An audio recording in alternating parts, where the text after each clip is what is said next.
All right. With us, I have Graham. Graham, how you doing today? I'm doing well. How are you, Justin? I'm pretty good. If you wanted to tell us a little bit about yourself and what business you're associated with before we start the Sure. interview.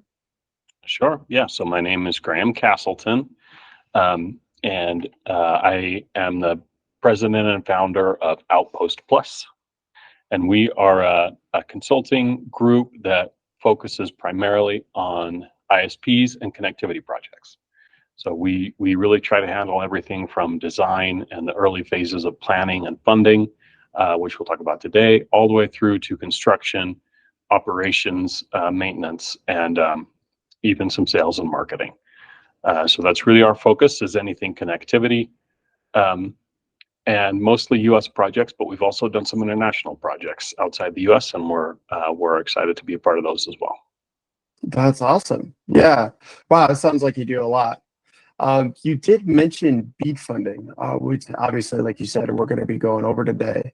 Before we get started into the questions, what is your opinion on BEAD funding and how it's going to benefit the industry?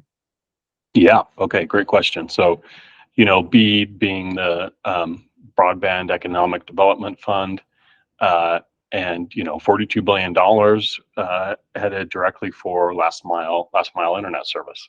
To me, I think that's extremely exciting in the U.S. There are even today, 2024, still many parts of the country, especially the more rural areas and often the lower income areas that don't have good internet service.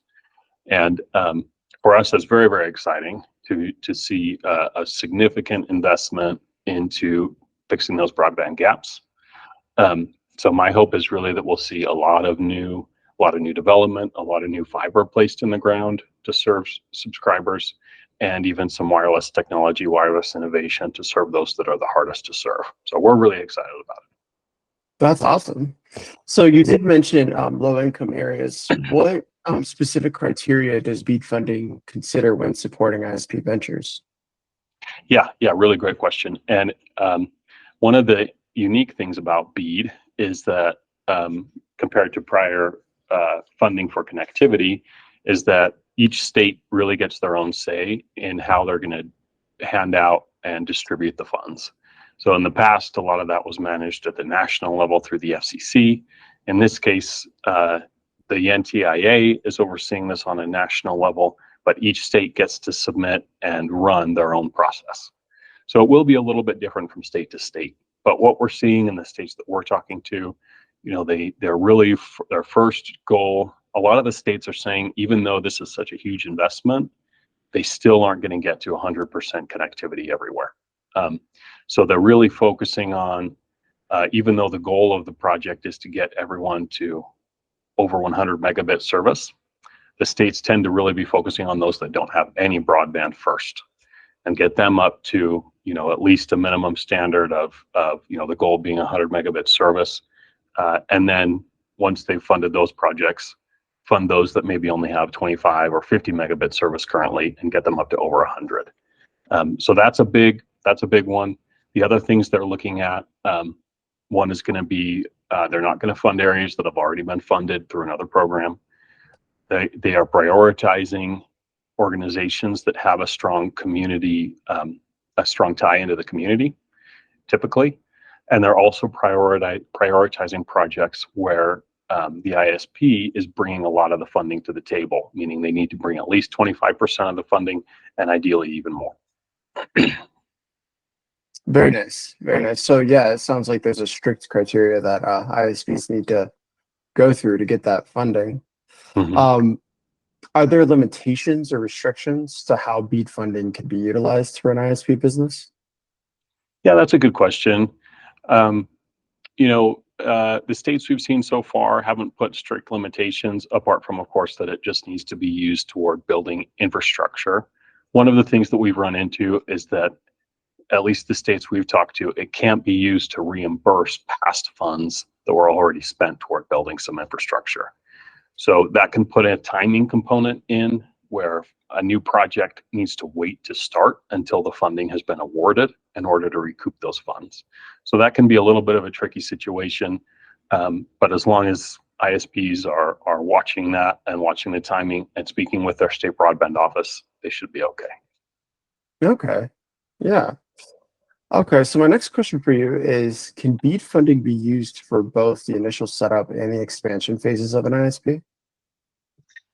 Yeah, and again, the way the states are looking at this is more they want to serve these un and underserved places, meaning that in pretty much every case it will be a new expansion or a brand new service from an ISP. And I will say that while the states we've talked to sometimes have some kind of a program or opportunity for a brand new ISP, they really do tend to prefer someone who's already shown that they can provide service. They're already serving people in the state. They already have some kind of a reputation there. So in most cases, the ISP will be in a much better position if they're already providing some service there. Okay. That's awesome. So let's say an ISP is in a good position. They meet the specific criteria and they're not running into those restrictions. How can someone apply for BEAD funding and what documentation is typically required? Yeah. Well, we're still pretty early in the process, so many of the states haven't yet put their full application process together, but they are working on that. So the first step right now today would be to reach out to the state broadband office. Every state that receives BEAD funding is required to set up a broadband office, and those broadband offices should be holding regular meetings discussing what's happening with BEAD and how things are coming together and discussing timelines. So that's certainly the first thing to do. Our experience so far is that the state broadband offices have been really helpful. But they're all at a different point in their progress toward the application. Okay. You mentioned it's really early on in the process. Are there any success stories yet of other ISPs that have benefited significantly from BEAD funding, or is it too early to tell?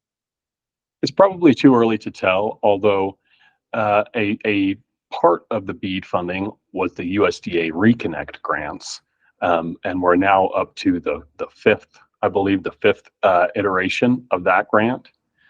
Those are managed at a national level, targeted at the most rural parts of the country. And there have been some ISPs and other projects that have already benefited from that program, which is technically a part of BEAD. But we're still probably 6 months to a year away from when states will start handing out funding from their state level BEAD applications. Okay. Yeah, since there's so much time, what strategies could someone employ to increase their chances of securing BEAD funding for their ISP? Yeah, good question. So the thing to do right now, again, is talk to the state broadband office. The process that's happening right now in most states, or in a few states has already happened, is the challenge process. And that means that if an ISP is active, they want to make sure of a couple of different things. The FCC keeps a broadband map, and they keep it up to date using filings from ISPs. So if an ISP has already been filing those, they want to make sure, one, that everywhere that they do cover, especially with 100 plus megabit internet service, is counted for them. If they serve a location or even an address and look at the FCC map and it doesn't show that they serve it, it's important that they submit a challenge to show that they do actually serve that address. And that will protect them from another ISP getting funding to go serve that address if they're not on the map. The other way is the other way around, where some ISPs, even large ones, have either through data errors or whatever, have been claiming that they have broadband service to areas where they don't. So it's important for an ISP that wants to go get funding for a specific area to challenge if there are incorrect markings on the map, meaning that another ISP has claimed that they serve it, but they don't actually. So that's the very basics of the challenge process. And it is important for any ISP looking to get BEAD funding to check in on that process, because it is happening now in a lot of states. Wow. Yeah, that sounds like it could be overwhelming for somebody that's just stepping into this industry. I mean, between criteria and restrictions and the challenge process, Does BEAD funding or maybe even Outpost Plus offer any mentorship or guidance for startups in the ISP sector? Yeah, yeah, absolutely. We do help our partners, our clients, ISPs, and others to go after funding. In fact, we recently helped a tribal organization win a grant, um, not related to BEAD, but in a similar vein. We absolutely do help with that. Um, we've been able to help folks find ways to come up with those matching funds, write applications that are positive and strong applications, and even to find community organizations that they can partner with in order to really strengthen that community engagement piece of the application. So yeah, absolutely, we're in that. And the other thing that I would say is that there's even been some organizations looking to just buy up some of the smaller ISPs that maybe can't do this on their own, and then try to go do this together as a group. And that's another interesting thing that we hear a lot about and we're looking at. Okay. So say somebody's in the middle of the application process. Are there any specific timelines or deadlines on when applying for BEAD funding? Yeah, absolutely. But unfortunately, it's again state specific. So some states haven't even announced when they will do their challenge process yet, and some states have already completed it. So it is kind of all over the board. Um, and there, again, probably just have to point you back to the state broadband office to lay out those dates. Okay. Are there any like can BEAD be funding can BEAD funding be combined with other sources of financing for an ISP venture? Yeah, in general, I believe so, with a few caveats.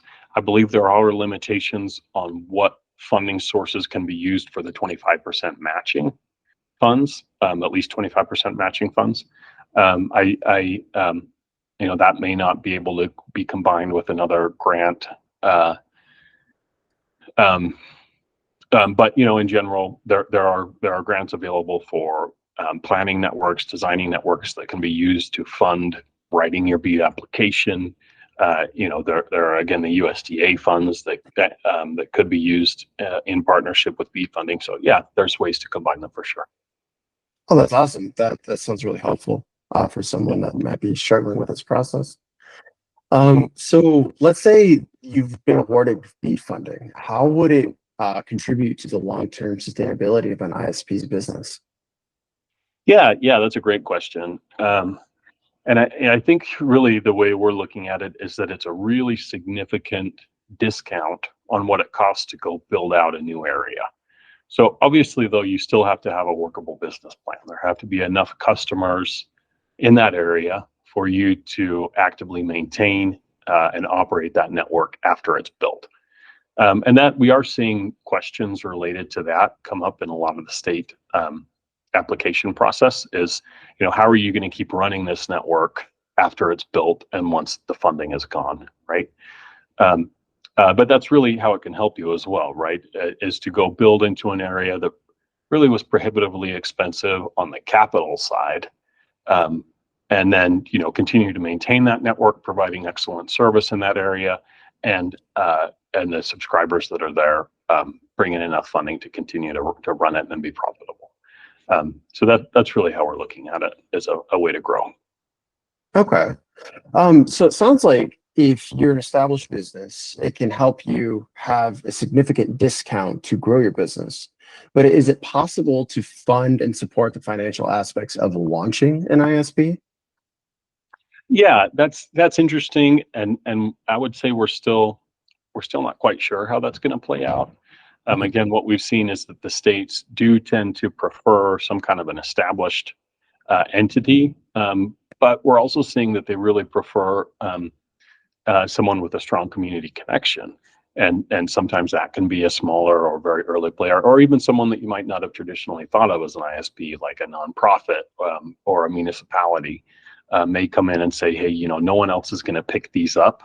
And we would just like to do it from kind of a different model, a different business model than a traditional ISP. So, it's interesting, and I think we'll see how each state handles that. I think, though, that there has to be a pretty compelling case if you're brand new, about how you're going to be able to do this better than the bigger incumbent. Awesome. Yeah. Well, good luck out there to anybody that's applying for BEAD funding. This is Graham with Outpost Plus. Is there anything you want people to hear about Outpost Plus before we go here? Yeah, I think just, we were deeply involved in connectivity and certainly in grant funding, and we're happy to have a conversation with anybody who's interested in this. So feel free to reach out, and really appreciate the time, Justin. Great stuff. Always happy to talk about this. And I think that's all. Yeah. All right. Excellent. Talk to you later, Graham. Thanks, Justin.